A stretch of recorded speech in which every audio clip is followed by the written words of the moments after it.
S, ಈಗ ಒಂದು ಪ್ರಶ್ನೆ ಸಹಜವಾಗಿ ಕೇಳ್ತಾನೆ ಇದೆ.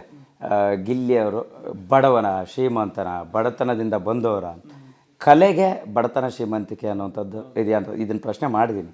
ಬಟ್ ಈಗ ಒಂದು ಸುದೀರ್ಘವಾಗಿ ಉತ್ತರ ಕೊಡೋದಾದರೆ, ನಿಮ್ಮ ಕೆಲವು ಸ್ನೇಹಿತರು ಹೊರಗಡೆ ಬಂದ ನಂತರನೂ ಮುನಿಸನ್ನು ಮುಂದುವರಿಸಿದ್ದಾರೆ, ಇನ್ನು ಕೆಲವರು ನಿಮ್ಮ ಪರವಾಗಿ ಮಾತನಾಡಿದ್ದಾರೆ. ರಘುವರ್ ಆಗಿರ್ಬೋದು, ರಕ್ಷಿತ್ ಅವರಾಗಿರ್ಬೋದು, ಕಾಯ್ ಆಗಿರ್ಬೋದು. ಸೊ ಹೀಗೆ. ಆದರೆ ಇತ್ತ ಅಶ್ವಿನಿ ಮೇಡಮ್ ಸಹಜವಾಗಿ ಇನ್ನೂ ನಿಮ್ಮ ಮೇಲೆ ಒಂದು ರೀತಿ ಕೋಪದ ಮಾತುಗಳನ್ನು ಆಡ್ತಾ ಇದ್ದಾರೆ. ಹೇಗೆ ತೊಗೊಳ್ತಾ ಇದ್ರಿ ಅಂತ ಗೊತ್ತಿಲ್ಲ. ಈಗ ಹೊರಗಡೆ ಇದ್ದಾಗ ಈಗ ಲಾಸ್ಟ್ ಮೂಮೆಂಟಲ್ಲಿ ಬರಬೇಕಾದ್ರೆ ಅಶ್ವಿನಿ ಮೇಡಮ್ ಏನಂದರೆ, ನಾನು ರಕ್ಷಿತಾ ಮತ್ತು ಅಶ್ವಿನಿ ಮೇಡಮ್ 3 ಜನ ಇರ್ತೀವಿ. ಅವರೇ ಪಾಪ ಕರೀತಾರೆ, ಕರೆದ್ಬಿಟ್ಟು ಗಂಧದ ಕಡ್ಡಿ ಎಸ್ಕೋ, ದೇವ್ರಿಗೆ ಪೂಜೆ ಮಾಡು ಅಂತ ಹೇಳ್ತಾರೆ. ನನಗೆ ರಕ್ಷಿತನಿಗೆ ಇಬ್ಬರಿಗೂ 3 ಜನನೂ ಪೂಜೆ ಮಾಡ್ತೀವಿ. ಯಾರು ಗೆದ್ದರೂ ನನಗೆ ಸಂತೋಷ, ಯಾರು ಗೆದ್ದರೂ ನನಗೆ ಖುಷಿ ಅಂದ್ಬಿಟ್ಟು ನನಗೆ ನನಗಿಬ್ಬರಿಗೂ ಕೈ ಕೊಡ್ತಾರೆ, ತಪ್ಕೋತಾರೆ. ನಾವು ಯಾರು ಗೆದ್ದರೂ ಖುಷಿ ಅಂತ ಎಲ್ಲ ಮಾತಾಡ್ಕೊಂಡೆ ಆಚೆ ಬರ್ತೀವಿ. ಗೊತ್ತಿಲ್ಲ ಅಣ್ಣ ಅಪ್ಪ ಅದು ಯಾವ ಇದರಲ್ಲಿ ಹೇಳಿದ್ರು ಏನು ಕೇಳಿದ್ರು ಗೊತ್ತಿಲ್ಲ. ಅವ್ರಿಗೆ ಅನ್ಸಿರ್ಬೋದೇನೋ ಒಂದು ಬಡವಲ್ಲ ಅಂತ. ಯಾಕೆಂದರೆ ನಾನು ಒಂದು ಸ್ವಲ್ಪ ತಮಾಷೆಗೆ ಹೇಳಿದ್ನಲ್ಲ, ನಾನು ಬಡವ ಅಂತ ಯಾರು ಹೇಳಿದವ್ರು, ನಾನು ಶ್ರೀಮಂತನೇ ಅಂತ. ಮೋಸ್ಟ್ಲಿ ಅದೆಲ್ಲ ಅವ್ರಿಗೆ ಅನ್ಸಿರ್ಬೋದು, ಇವನು ಬಡವ ಅಲ್ಲ ಇವನು ಅಂತ ಅನ್ಸಿರ್ಬೋದು. ಗೊತ್ತಿಲ್ಲ ಅಣ್ಣ ಏನು ಇದು ಮಾಡಿ. ಹೇಳ್ತಾ ಇದ್ರಿ, ನಾನು ಒಂದು ಆರಂಭದಿಂದ ಬರವಣಿಗೆ ಒಂದು ಹವ್ಯಾಸ ಇತ್ತು, ಅದು ಕೂಡ ನನ್ನ ಇಲ್ಲಿ ತಂತು ಅಂತ.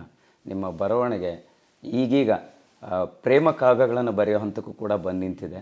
ಸೊ ಈ ಪ್ರೀತಿ ಪ್ರೇಮ ಪ್ರಣಯದ ವಿಚಾರ ಗಿಲ್ಲಿ ಅವ್ರ ಲೈಫಲ್ಲಿ ಯಾವಾಗಿನ ಶುರುವಾಗಿತ್ತು? ಲವ್ ಆಗಿದೆಯಾ ಇಲ್ಲಿವರೆಗೂ, ಹೇಗೆ ಅಂತ? ಲವ್ ಏನಿಲ್ಲ ಅಣ್ಣ, ಜರ್ನಿಲಿದ್ದೇ ಇರುತ್ತೆ ಅಂತ. ಫ್ರೆಂಡ್ಸು ರೇಗಿಸ್ತೀನಿ, ನಾರ್ಮಲಾಗಿ ರೇಗಿಸ್ತೀನಿ ಅಣ್ಣ ಅಷ್ಟೇ. ಲವ್ ಅಂದರೆ ನಾರ್ಮಲ್, ಆ ಥರ ಲವ್ ಆಗಿ ಆ ಥರ ಏನಿಲ್ಲ. ಒಳ್ಳೆ ಫ್ರೆಂಡ್ಗಳವ್ರೆ ಅಣ್ಣ ಅಷ್ಟೇ. ಯಾವಾಗ ಒಂದು ವಿಷಯ ಹೇಳ್ತಾ ಇದ್ರಿ, ಯಾಕಂದರೆ ಒಂದು ಸನ್ನಿವೇಶದಲ್ಲಿ ಹೆಣ್ಮಕ್ಳ ಮುಂದೆಲ್ಲ ನನಗೆ ಅಂದರೆ ಊಟಕ್ಕೆ ಕೇಳೋಕೋದಾಗ ಜುಟ್ಟು ಹಿಡಿದು ಹೊಡೆದು ಅವಮಾನ ಮಾಡಿದ್ರು ಅಂತ. ಬಟ್ ಹಂತವಾಗಿ ತುಂಬ ಜನ ಹೆಣ್ಮಕ್ಳು ನಿಮ್ಮನ್ನು ಪ್ರೀತಿಸೋಕೆ ಶುರು ಮಾಡಿದ್ರು, ಫ್ಯಾನ್ಸ್ ಆದರು. ಹೆಣ್ಮಕ್ಳು ಜುಟ್ಟು ಹಿಡಿದ್ರು ಅಲ್ಲ, ಅಲ್ಲಿ ಮದುವೆಯಲ್ಲಿ ಊಟಕ್ಕೆ ಹೋದಾಗ ಆಗಟ್ಟೆ ಹೇಳಿದ್ರಲ್ಲ, ಹೆಣ್ಮಕ್ಳು ಮುಂದೆ ಅವಮಾನ ಆಗಿತ್ತು. ಬಟ್ ಈಗ ನಿಮಗೆ ಹೆಣ್ಮಕ್ಳು ತುಂಬ ಸಂಖ್ಯೆಯಲ್ಲಿ ಫ್ಯಾನ್ಸ್ ಆಗಿದ್ದಾರೆ, ತುಂಬ ಪ್ರೀತಿಸಿದ್ದಾರೆ. ನಿಮ್ಮ ಎಲ್ಲ ಶೋಗಳಲ್ಲೂ ಕೂಡ ಒಬ್ಬರು ಹತ್ರ ಆಗ್ತಾನೆ ಹೋದರು. ಸೊ ಈಗ ಎಕ್ಸಾಂಪಲ್ ಗಗನ ಅವರು ತುಂಬ ಕಾಮಿಡಿ ಕಿಲಾಡಿಗಳಲ್ಲಿ ಕಾಮಿಡಿ ಸ್ಕಿಟ್ ಮಾಡುವಾಗ, ಸೊ ಆ ಜರ್ನಿ ನೆನೆಸ್ಕೊಳ್ಳೋಂಥದ್ದಾದರೆ, ಈಗ ಕಾವ್ಯ ಅವರು. ನನಗೆ ಅದೇದು ಒಂದು ದೊಡ್ಡ ಆಶ್ಚರ್ಯ ಅಣ್ಣ. ಹೆಣ್ಮಕ್ಳು ಅಷ್ಟೊಂದು ಅಂದರೆ ಕೂಗ್ತಾರೆ, ಚೆನ್ನಾಗಿ ಮಾಡಿದಿರಿ ಅಂತೆಲ್ಲ ಹೇಳ್ತಾರೆ, ಮಾತಾಡಿಸ್ತಾರೆ ಅಂತ ನಾನು ನಿಜವಾಗ್ಲೂ ಅನ್ಕೊಂಡಿಲ್ಲ. ಯಾಕೆಂದರೆ ನೋಡಿ, ನೀವು ಭರ್ಜರಿ ಬ್ಯಾಚಲರ್ಸ್ ಮಾಡಿದೆ ಎಷ್ಟು ಸಖತ್ ಇರಿಟೇಟ್ ಮಾಡಿಬಿಟ್ಟೆ. ಗಿಲ್ಲಿ ಇರಿಟೇಟ್ ಮಾಡಿಬಿಡ ಗಿಲ್ಲಿ ಅಂತ ಅವಳು ಪಾಪ ಹೇಳ್ತಾನೆ ಇರಲ್ಲ. ಅವಳು ಗಗನ ಅವ್ರಿಗೂ ಸಖತ್ ಇರಿಟೇಟ್ ಮಾಡಿಬಿಟ್ಟೆ.